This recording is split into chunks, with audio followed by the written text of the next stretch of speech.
আজ শুনবেন ভূতবাগানের কথামালায় হেমেন্দ্র কুমার রায় রচিত গল্প ভূত পেত্নীর কথা। তোমাদের কাছে আমি কাল্পনিক ভূতের গল্প অনেক বলেছি, কিন্তু সত্যি সত্যি ভূতের অস্তিত্ব আছে কি না এ নিয়ে তর্কের অন্ত নেই। এসব নিয়ে দরকার নেই আমাদের মাথা ঘামিয়ে। কারুকেই আমি ভূত বিশ্বাস করতে বলি না, অন্তত ভূত মানলেও ভূতকে ভয় করার কোনো দরকার আছে বলে আমি মনেও করি না। কিন্তু ভূত মানি আর না মানি, মাঝে মাঝে এমন কতকগুলো আশ্চর্য ঘটনা ঘটতে দেখা যায় যাদের কোনো মানে হয় না। সেগুলো ভূতের কীর্তি না হতে পারে, কিন্তু তাদের মূলে নিশ্চয়ই কোনো অপার্থিব শক্তি কাজ করে। প্রায় বছর 20 আগে কলকাতায় জয়মিত্র স্ট্রিটের একটি বাড়িতে অদ্ভুত সব ঘটনা ঘটতে শুরু করে। কোথাও কিছু নেই, বন্ধ ঘরের মধ্যে হঠাৎ এক রাশ ইট রাবিশ বৃষ্টি শুরু হলো। চোখের সামনে ঘটি বাটি থালা মাটি থেকে শূন্যে উঠতে লাগলো পাখির মতো।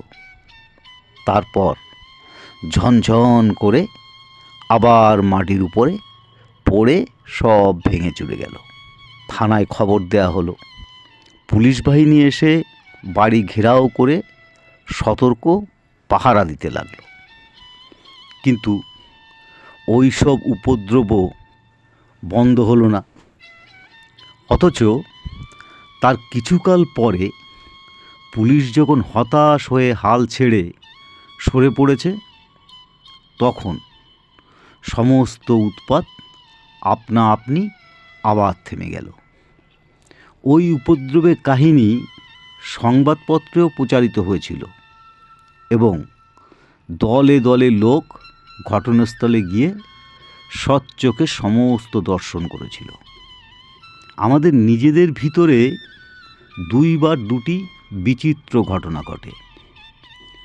অনেক দিন আগে আমরা রয়্যালপিন্ডিতে গিয়ে 1 বছর বাস করছিলাম। পরিবারের মধ্যে বাবা মা আমি আর 2 বোন।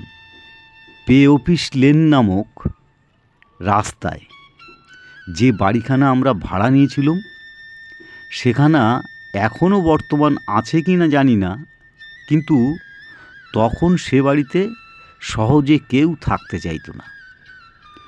আমরা ভাড়া নেবার পরেই পাড়ার লোকের মুখে খবর পাওয়া গেল এ বাড়িতে নাকি অনেক রকম ভয় আছে। এর মধ্যে একজন পাঠান নিহত হয়েছে এবং আর একজন পাঠান করেছে আত্মহত্যা। তারপর থেকে এখানে আর কেউ বাস করতে পারে না। বাবা কিন্তু ওসব কথা গ্রাহ্যের মধ্যে আনলেনই না। আমার বয়স তখন অল্প, সব কথা ভালো করে মনে হয় না, তবে কোনো কোনো ঘটনা এখনও ভুলিনি। এক রাত্রে মায়ের ডাকাডাকিতে আমাদের ঘুম ভেঙে গেল। বাবা বিছানার উপর উঠে বসে বললেন, ব্যাপার কি? মা বললেন, দেখবে এসো। আমাদের শোবার ঘরের সামনে ছিল একটা দালান, তারপর উঠোন এবং উঠোনের 3 দিকে কয়েকখানা ঘর। বাবা ও মা ঘর থেকে বেরিয়ে গেলেন, আমিও গেলুম তাদের পিছনে পিছনে। দালান থেকে বেরিয়েই অবাক হয়ে দেখলুম উঠোনের উপর মাটি থেকে প্রায় 4 হাত উঁচুতে জ্বলছে আশ্চর্য একটা আলো।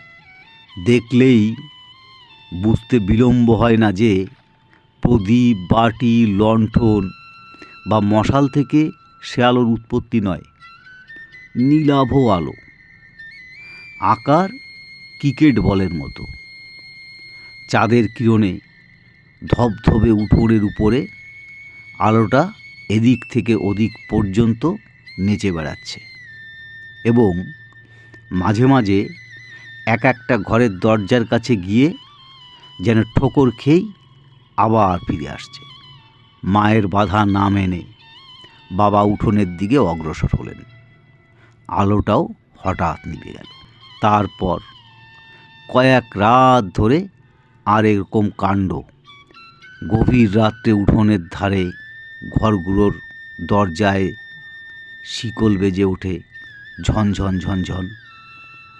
বাবা বাইরে ছুটে যান, কিন্তু কারুকে দেখতে পাওয়া যায় না। হয়তো বাইরের দুষ্ট লোক এসে ভয় দেখাচ্ছে, এই ভেবে ভিতরে ঢুকবার দুই দরজায় তালা চাবি লাগানো হলো, কিন্তু তবু থামল না সেই শিকল সঙ্গীত। মা তো ভয়ে সারা, বলেন, এই অলক্ষণে বাড়ি ছেড়ে চলো। বাবা কিন্তু অটল, বলেন, আলো দেখিয়ে আর শিকল বাজিয়ে কোনো পাঠান ভূত আমাকে ভয় দেখাতে পারবে না। পাঠান ভূতেরা শেষটা হতাশ হয়ে আলো দেখানোর ও শিকল বাজানোর কাজে ইস্তফা দিল। দ্বিতীয় ঘটনাটি গুরুতর এবং ঘটনাস্থল হচ্ছে কলকাতা। আমাদের পৈতৃক বসতবাড়ি ছিল পাথুরিয়া ঘাটায়। 3 মহলা বাড়ি, তারপরে একটা হাত দেড়েক চওড়া খানা, তারপরে আমাদের দূর সম্পর্কীয় আত্মীয়ের 3.5 বাড়ি। শেষোক্ত 3খানা বাড়ির মধ্যে একখানা ছিল খালি, ভৌতিক বাড়ি বলে তার ভিতরে কেউ বাস করতে পারত না। ছেলেবেলা থেকেই আমি ভূতকে ভয় করি না, যদিও ভূতের গল্প শুনতে বা পড়তে খুব ভালোবাসি। মনে আছে, বালক বয়সে একদিন কৌতূহলী হয়ে ছাদ থেকে পাঁচিল বেয়ে সেই হানাবাড়িতে নেমেছিল। ভূতকে বধ করবার জন্যে আমার হাতে একখানা কাটারি। দোতলা ও একতলার প্রত্যেক ঘরে ঢুকে দেখলুম খালি 2 ইঞ্চি পুরো ধুলো, এবং ধুলোর উপরে নানা আকারের পদচিহ্ন। একটা ঘর রয়েছে ধুলো ভরা তৈলহীন প্রদীপের ভিতরে আঁত পোড়া সলতে, এবং আর একটা ঘরের মেঝের উপর পড়ে রয়েছে একটা কঙ্কাল। তোমরা চমকে উঠো না, কারণ সেটা হচ্ছে বিড়ালের কঙ্কাল। ভূত দেখাও দিলে না, কোনো রকম শব্দ টব্দ করবার বা কথা কইবার চেষ্টা করলেও না। বোধহয় আমার হাতের কাটারি দেখে ভয় পেয়েছিল। অথচ এই বাড়ির ছাদের উপর ঘটেছিল একটি রোমাঞ্চকর ঘটনা।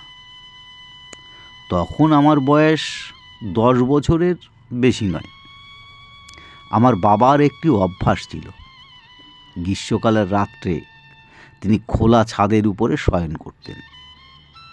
একদিন অনেক রাতে বিষম গোলমালে আমার ঘুম ভেঙে গেল। উঠে দেখি কাকারা আমার বাবার অচেতন দেহ বহন করে তেতলার সিঁড়ি দিয়ে নিচে নেমে আসছে। খানিকক্ষণ চেষ্টা করার পর বাবার জ্ঞান হলো। তারপর তখন এবং পরেও বাবার মুখে একাধিকবার যে কাহিনী শুনেছি তা হচ্ছে এই রকম। ছাদের উপরে উঠে ঘুমোবার আগে বাবা খানিকক্ষণ পায়চারি করতেন। 2-3 দিন পায়চারি করতে করতে বাবা দেখতে পেলেন খানার ওপাশে হানাবাড়ির ছাদের উপর দাঁড়িয়ে আছে এবং একটা শ্বেত বসনা নারী মূর্তি। ওদিকের পাশাপাশি 3 বাড়ির একটা ছাদে উঠলেই অন্য 2টো ছাদের উপর অনায়াসে যাওয়া যেত। হানাবাড়ির ও তার পাশের বাড়ির ছাদে উঠবার কোনো সিঁড়ি ছিল না। বাকি যে বাড়ির সিঁড়ি ছিল তার মধ্যে বাস করতেন রাঙাগিন্নি।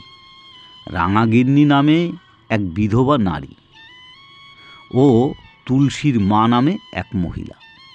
ছাদের উপরে প্রথম 2-3 দিন নারী মূর্তি দেখে বাবা ভেবেছিলেন গ্রীষ্মাধিক্যের জন্য নিশ্চয়ই রাঙাগিন্নি বা তুলসীর মা ছাদের উপর উঠে বেরিয়ে বেড়াচ্ছে।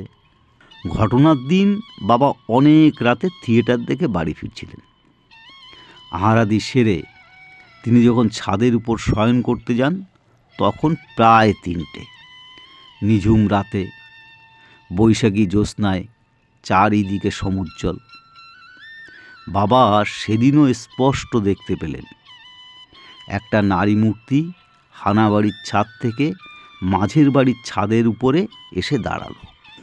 আজ বাবার মনে কেমন একটা সন্দেহ হলো।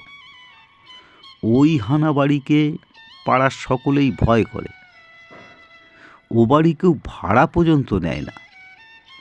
এই শেষ রাতে ওর ছাদের উপরে পাড়ার মেয়ের নিয়মিত আবির্ভাব দেখে তিনি বিস্মিত হলেন।